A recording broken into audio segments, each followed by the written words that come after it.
Welcome to Solo Journeys podcast, where every journey begins with a single step. I'm your host Sasha, and today I have a very sensitive topic. Some conversations require courage, and in this episode we speak openly about ADHD, alcohol, addictions, and the shame that often keeps people silent. My guest Natalie shares her deeply personal journey of living in what she calls a long toxic relationship with alcohol from the age of 15 until she chose radical sobriety 5 years ago. We explore the connection between neurodivergence and addictive patterns, as well as emotional regulation, and why traditional solutions don't always work for everyone. This is not a story about perfection, it's a story about radical honesty, responsibility, and choosing a different path. Hi Natalie, what brought you here? I think one of the reasons, that I'm willing to be so transparent about it is because oftentimes people have a lot of shame about it.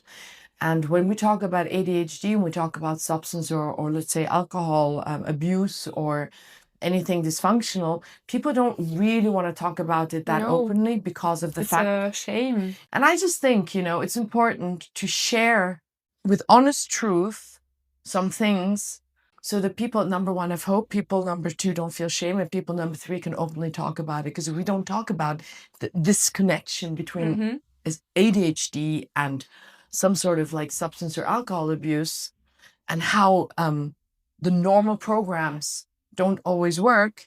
So how long were you in relationship with alcohol? Well, I was in a very long toxic relationship with alcohol by the time I was 15. Now I'm 52. I stopped alcohol 5 years ago, which would have been 47? I think, I don't know what the percentages are, that statistically speaking, people who do have some form of ADHD have a higher tendency to have addictive personalities, as in it's easier for us to get addicted to stuff. You mentioned that you've heard this criticism towards your consumption. You said that you cannot give it up, but 5 years ago you found a way. How? So I basically grew up with alcohol in my free time, with parties. It was such a normal thing for teenagers to do, at least in the crowd that I was with. I never really learned how to have a good time at that time without alcohol, to be honest. After many years, right, it was actually kind of like a divine intervention. So I met with my fiancé, and he had a similar past, but let's say a similar thing, also with diagnosed ADHD, etc. And in order for this relationship to work this time, we both needed to have an extremely radical approach, because both of us had also come from different relationships where it was toxic. Either the person was also diagnosed hardcore drinking, partying, whatevering, what we call functional addiction.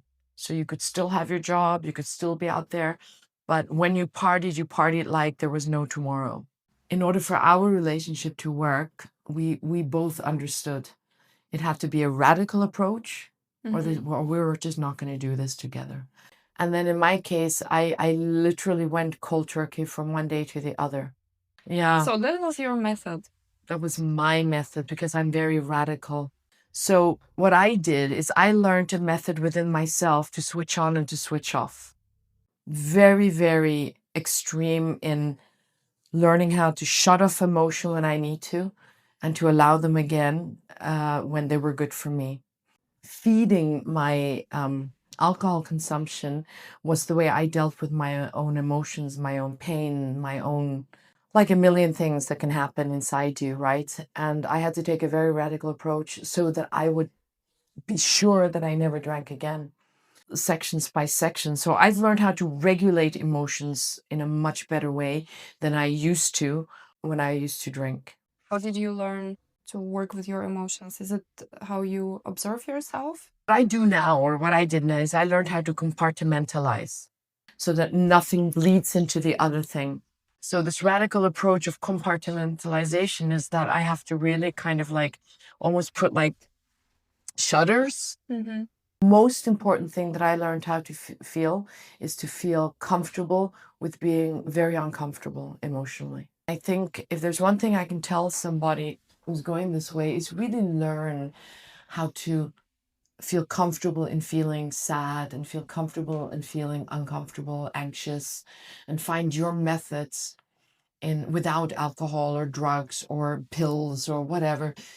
Regulate your breath, your thoughts, your emotions until you have different thoughts and different emotions. Maybe you still have cravings, or how do you deal with that? Well, cravings, we always have cravings. They just have a different color now. I think for my partner, he took another approach, also more with therapy. So with some cognitive behavioral therapies. He does it more like also with painting, with this, a lot of like self-reflection in regards to his experience. I often do remind him that it's okay sometimes to be more radical with separating emotions and maybe to calculate more when is a situation worth your emotion? When is it just not? When is it okay just not to have any bloody expectations? Mm-hmm. And when is it okay? Because I still say the biggest expectations you need are for yourself, not from others. You'll be very, very disappointed.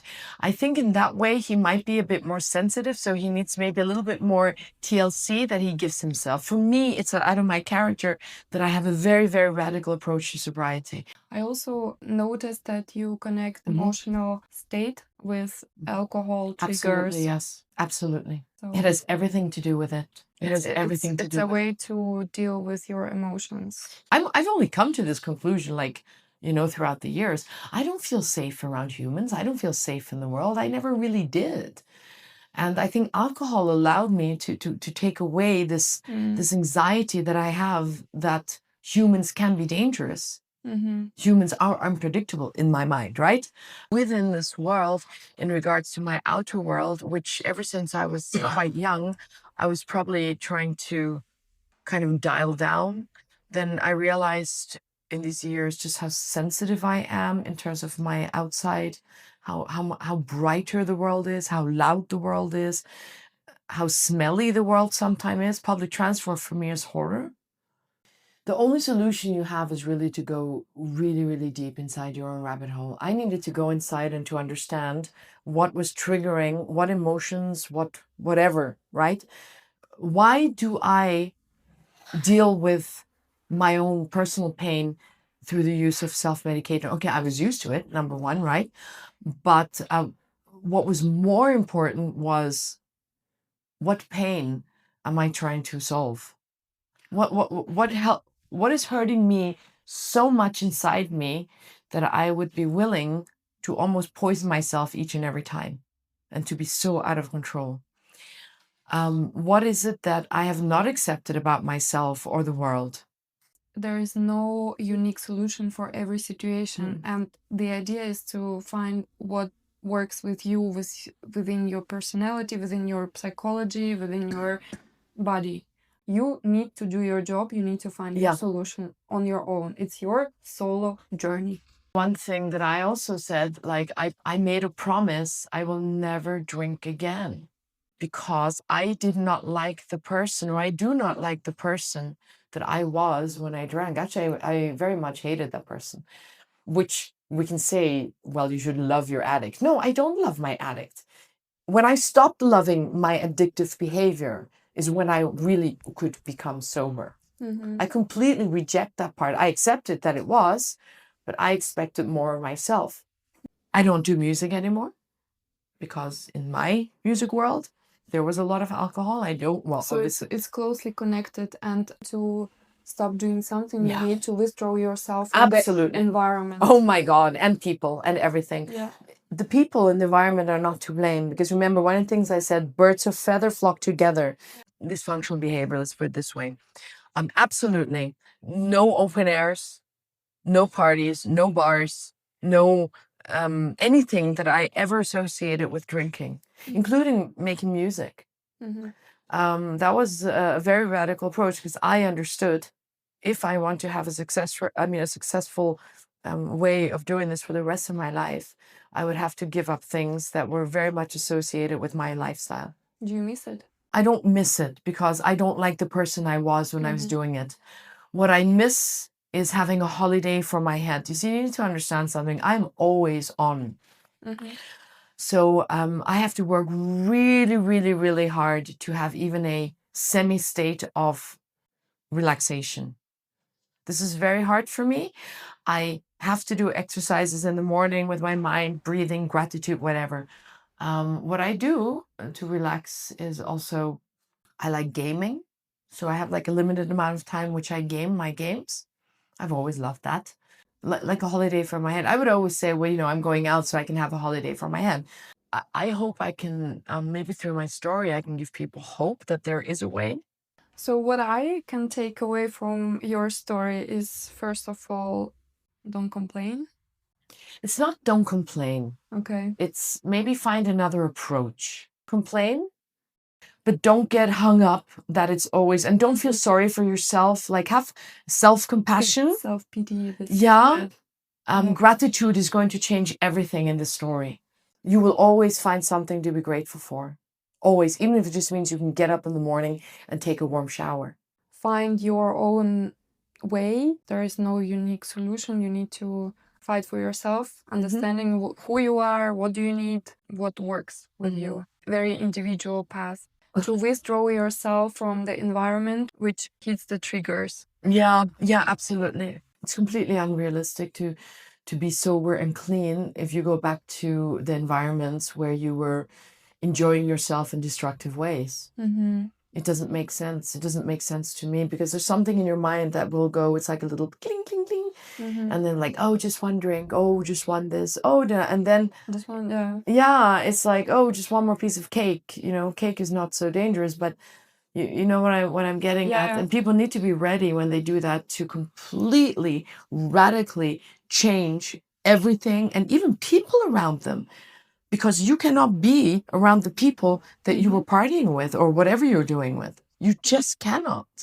There, I say, this is not just my approach. This is probably a universal approach, because it does not make sense to do that. You will always, there will be a moment where you will be triggered with the memory of the way it made you feel, this holiday for your head or whatever you want to call it. It's going to be triggered, and the other person or the people will say, oh, it's okay, it's just one. Because what I noticed, don't misunderstand, people are not really bad by nature. They're absolutely not. But there's one thing I know. Person steps out of like a group of people who really overdo a lot of things.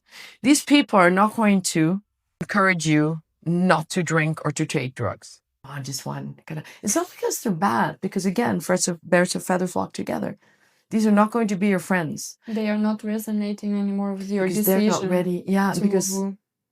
Because you remind them what they should do if they want to be healthy. Thank you very much for this open conversation. I really hope that it will I hope we can help support. Inspire. Yeah, support. When we say change somebody's life, it's very bold and you can't. People can only change their own lives. But to show that there is a successful story, there are methods. Yeah, there are ways. You just need a wish. Yeah, I think you need to understand that there is an issue. You need to understand where these connections are also with your neurodivergency, and then you need to have an end goal. Like, where do you want? Do you really want to find other ways of dealing with this, and are you willing to really go to the bottom of this and find new ways of dealing with it? Thank you. Thank you, and thank you so much for having me. Thank you. This conversation leaves me with 3 key takeaways. First, sobriety isn't just about giving up a substance. It's about learning to sit with uncomfortable emotions rather than escaping them. It requires setting firm boundaries and stepping away from environments that trigger old patterns. Second, there is no one-size-fits-all solution. Each person must discover their own path, take responsibility, and make the conscious decision to want something different. And third, let's be gentler in our judgments. We never truly know the struggles someone is facing behind the closed doors. If you like this episode, please share your thoughts in the comment section. And if you want to be on the podcast and you have an inspiring solo journey story, please reach out to me. See you.